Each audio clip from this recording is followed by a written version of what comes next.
el Buda de los negocios. En este espacio encontrarás toda la información para que tu proyecto de importación de China... ¡Comenzamos! Cuéntanos algún dato curioso en tu experiencia con la cultura china.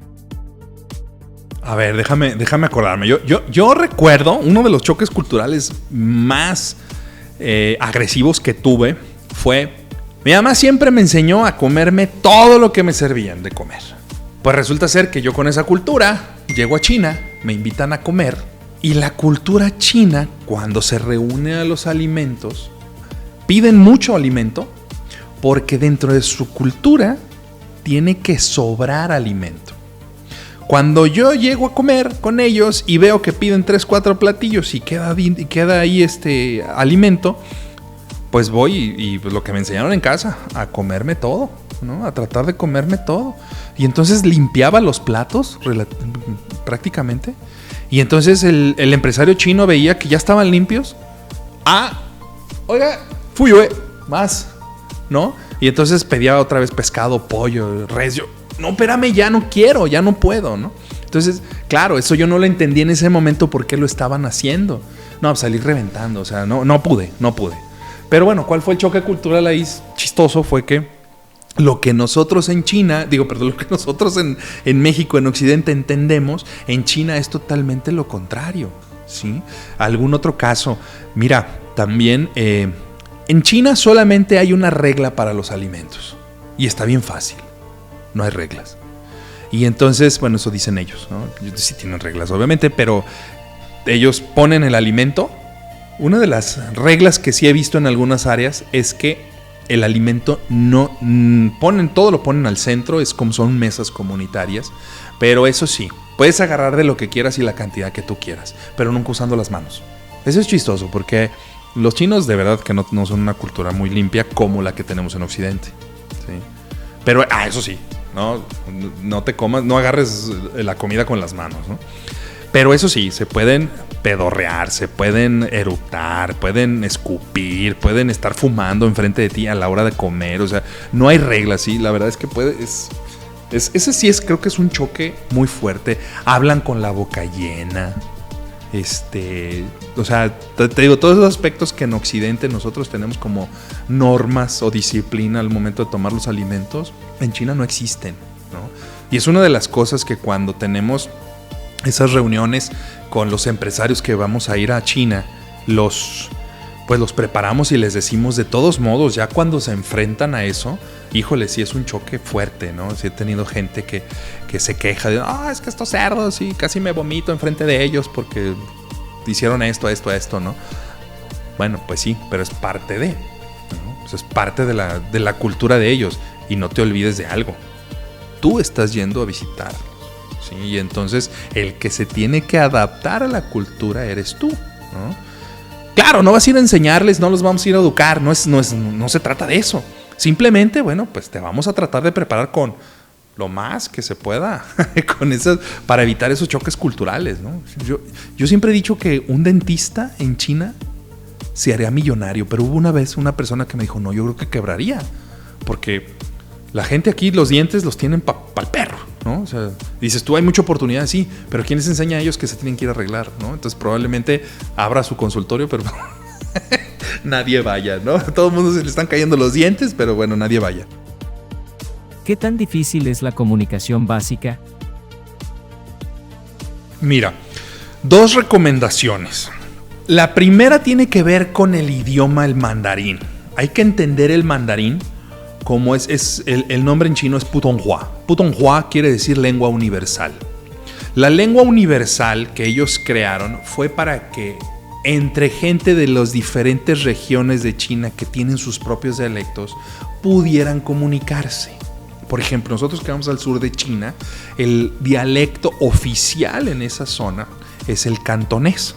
Ellos hablan cantonés, pero para poderse comunicar con gente del norte o con gente del centro, tienen que aprender el Putonghua, o lo que es la lengua, el mandarín, la lengua universal. Igual el del norte, ¿eh? Igual el del norte que habla otro dialecto. Bueno, es que hay muchos dialectos en China.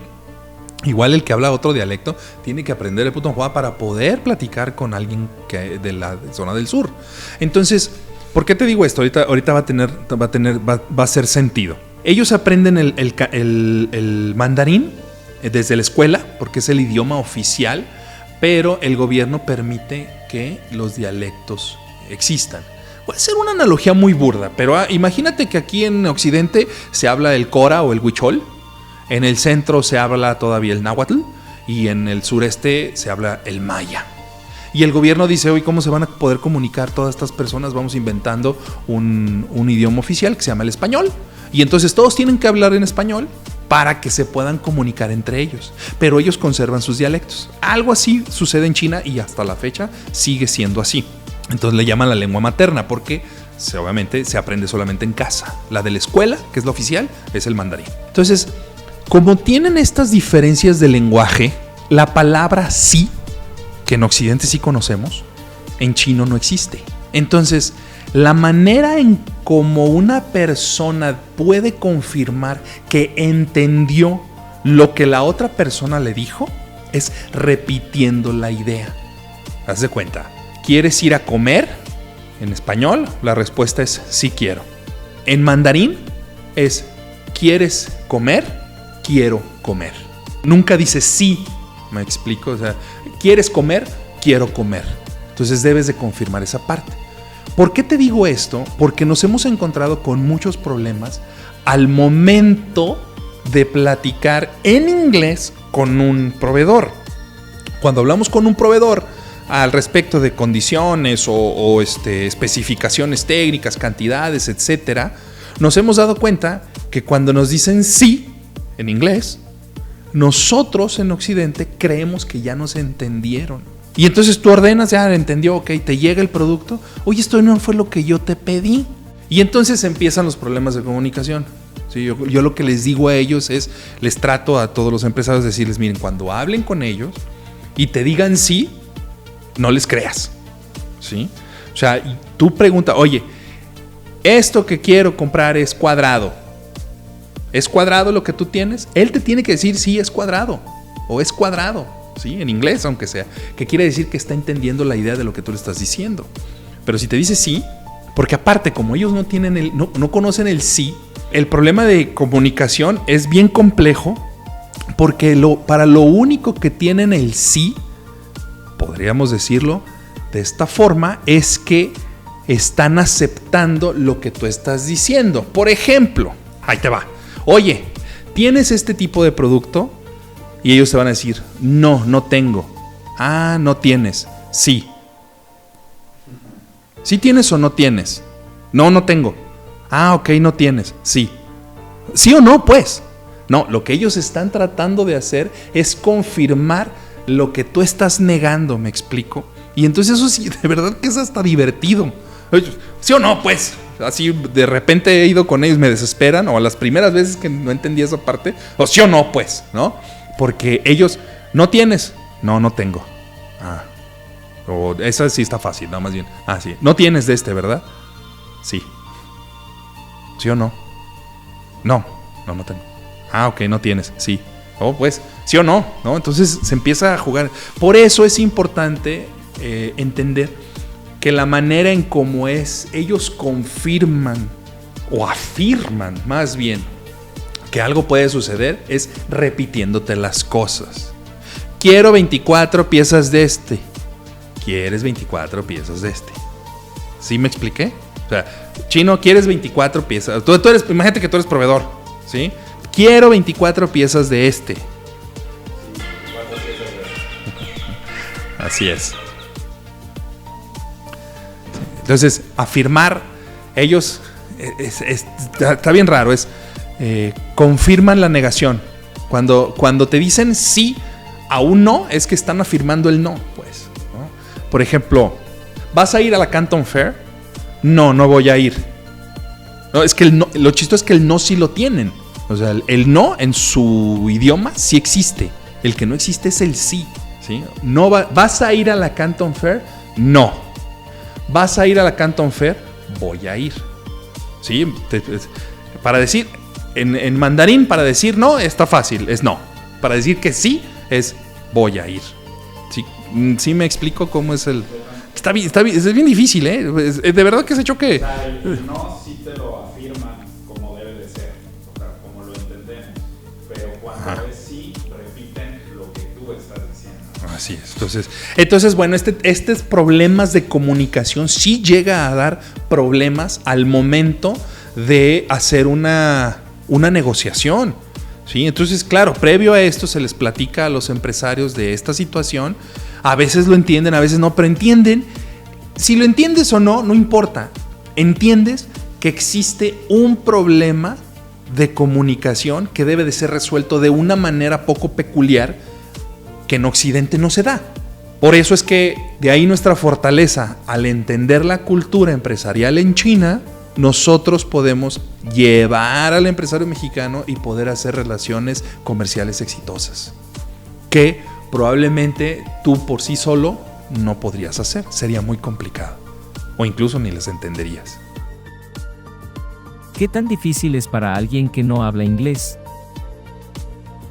Si vas por tu cuenta a China, mira, cuando yo fui por primera vez a China, la verdad es que el asunto del idioma sí era muy complicado, la conversación.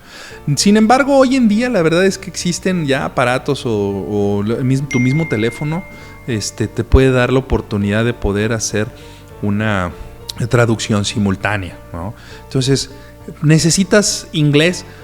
Pues mira, es como una navaja Swiss Army, ¿no? O sea, en algún momento la vas a necesitar. Podrás a lo mejor abrir la lata sin la navaja, pero pues si tienes la navaja, pues va a ser más fácil, ¿no? No es imperativo, más no tenerlo puede llegar a ser una desventaja, sobre todo para viajar. Porque algo de lo que tenemos que entender es que no existen los vuelos directos de México a China.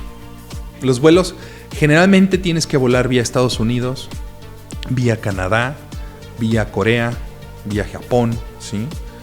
Entonces puedes llegar a pasar por varios países donde no solamente no hablan chino, no solamente no hablan español, sino hablan o el japonés o el coreano o el inglés. Y entonces tener el inglés, pues sí es una ventaja, sobre todo para poder viajar. Ya estando allá, una de las grandes virtudes que yo le veo al chino es que es una persona muy cálida. He tenido oportunidad de conocer empresarios americanos, empresarios europeos, y sí me doy cuenta que el empresario chino es muy, muy, muy cálido, ¿sí? Y una de las grandes recomendaciones porque yo lo he aprendido así, es tratar de mimetizarte o poderte mimetizar a la cultura china. Es decir, a ellos les gusta mucho eso. Si tú tratas de hablar como ellos, comer como ellos, vestir como ellos, divertirte como ellos, pasarla como ellos, olvídate, te conviertes en alguien muy atractivo para ellos, ¿sí? Porque la otra cara de la moneda sería el malinchismo, ¿no? Totalmente al revés. Ellos les gusta mucho el extranjero que llega a su país y trata de adoptar la cultura china.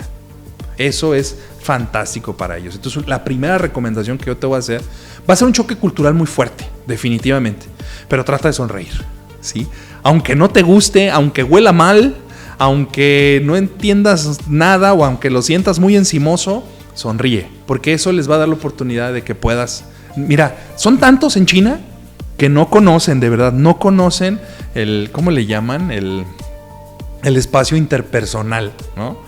O sea, en México o en Occidente pues tenemos esa parte de, bueno, me acerco a la proxémica, ok.